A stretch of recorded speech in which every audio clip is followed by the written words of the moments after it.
Bodycam has been released for just over a week, and I have to say it's been one of the most intense, immersive, and fun games that I've played in a long time. Of course, with a game being released in early access, there's obviously going to be some drawbacks, and I'm referring to the performance.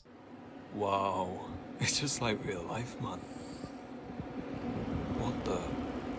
Unfortunately, even with a high-end graphics card, the performance is still tough to pull even with a 4080, but luckily there are some settings that can help drastically improve your FPS when playing Bodycam. So in today's video, I'm going to be showcasing you the best settings for Bodycam across all styles of graphics cards. This includes AMD and NVIDIA cards. Before we get into the settings, the Bodycam devs have announced performance updates planned for the end of Q2, which ends June 30th, so expect some patches and updates to help with performance. Once Q3 arrives as well, NVIDIA card owners will be able to use the DLSS function to help boost their performance as well. But since the recording of this video, neither the patch or DLSS features have been implemented, so I'm going to be showing you the best settings you can run to get more FPS in Bodycam. The first thing that we are going to need to discuss is the minimum and recommended specs for this game, because I believe this is extremely important.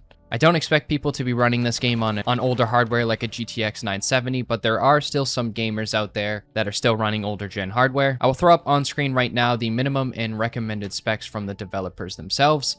So if you do not meet the minimum requirements, your PC may struggle to run this game at a reasonable FPS. If you meet the recommended specs and you are still getting performance issues, then these settings should help boost your performance. Now that we discussed hardware requirements, I'm going to leave a website link down in the description of this video from Game GPU, who went extremely in-depth with all settings, GPUs, system specs, and an in-depth analysis in case you want to see specifically what your card performs at with certain hardware.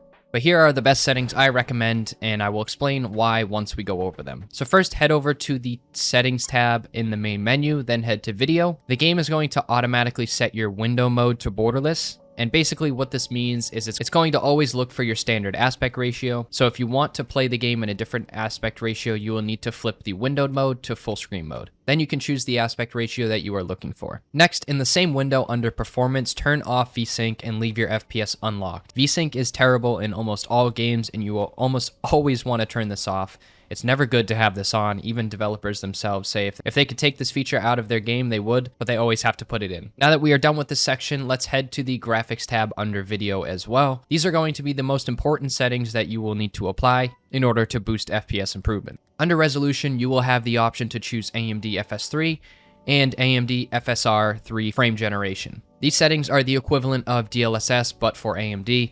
Fortunately, though, this setting is compatible with most modern GPUs, including AMD, Intel Arc, and NVIDIA cards. The GPUs that do support this feature are Radeon RX 5700s and onwards, and GeForce 20 and 30 series cards and onwards. So if you fall into any of those categories, you will be able to run this feature. Any card that is below those GPU specs do not support the AMD FS3, so that includes 10 series GPUs, the 1050, 1060, 1070, 1080, 1080 Ti, and so forth. So if your GPU does support this feature, you will have a couple options here. You can set the setting to quality, which will give you the FPS boost while keeping good picture resolution, or you can set it to balanced, which gives you a mix of somewhat good picture quality and good performance. Performance, which favors FPS over quality, and ultra performance, which again favors only FPS improvements. This setting is personal choice, but for me, I personally like to have picture quality over the highest FPS I can get.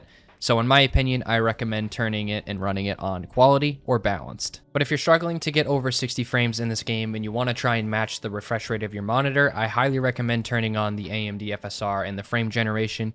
You will almost guarantee double your frames. For me personally, I go from like 80 to 160, so I recommend flipping this on for your card if you're struggling to get over 60 frames. The next most important setting is AMD FSR 3 frame generation. Just like NVIDIA with their frame generation, this feature improves a lot of performance but can cause some distortion of the screen or weird visuals on heavy movement. I personally recommend keeping this setting on because the overall FPS boost helps way more than some minor small distortions. I rarely even notice this issue come up with frame generation enabled, so I would recommend turning it on to get that FPS boost. But unlike NVIDIA's DLSS, this feature is applied to all of those cards that we discussed prior for GPU support. Now, under the Graphics tab, there are going to be 4 options here. There's going to be low, medium, high, and epic. Depending on how much VRAM your GPU has, these graphic settings will be determined by that. For me, since my GPU has 16 gigabytes of RAM, I set these to epic. but for a GPU with 8 gigabytes, I recommend high or even medium if you want more performance. These graphics are something you can adjust the more you play the game. Some people favor some specific settings over others, so it's all kind of personal preference. Like if you don't want as many shadows, or if you don't want global illumination, you can change these to low, high, medium, whatever you'd like to do, and flipping them will give you different performance boosts in different categories. Now, this is the last step, but the most important in terms of enjoyability. There are 3 features in the setting that were recently added, I think a couple days ago by the devs. I checked their Discord, and it looked like they did do some patches as well. They put in some of these settings, and I recommend turning off grain and turning off motion blur. Grain is literally grain in the picture quality. It makes the picture look grainy, and it looks shitty. Motion blur is really only used for cinematics. In a game like this, motion blur looks terrible and makes people sick. It's not a good feature in a game like this, so I recommend turning that off as well as turning off grain. There is a sharpness setting as well, and I recommend keeping this on medium. It makes colors in picture a bit more sharper, but going up to epic or high doesn't really make a difference, so I recommend putting that on medium. But one of the last settings I forgot to recommend is under the control section, there are 2 main settings I recommend that you test. First is the camera shake. This setting will help with motion sickness by controlling the sensitivity of the camera shake.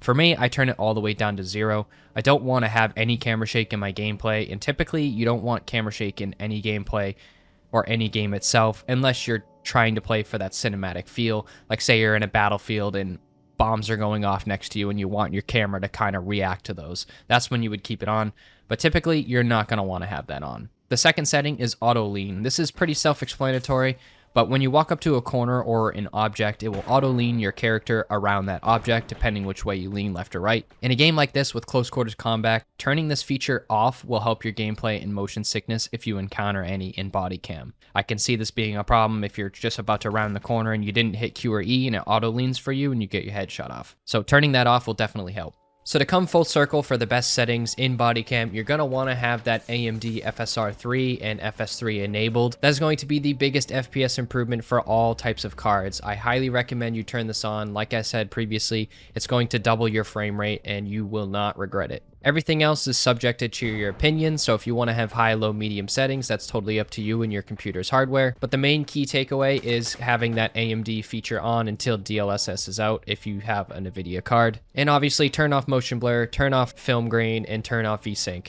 But Bodycam will be releasing more patch fixes over the course of the next 6 months, so if any of these settings did not help improve your FPS or gameplay, then stay tuned for more performance updates later in Q2 and Q3. With that said, if you did enjoy the video, and if this video did help improve your FPS, please leave a like down below, as it greatly helps push this video into YouTube's algorithm.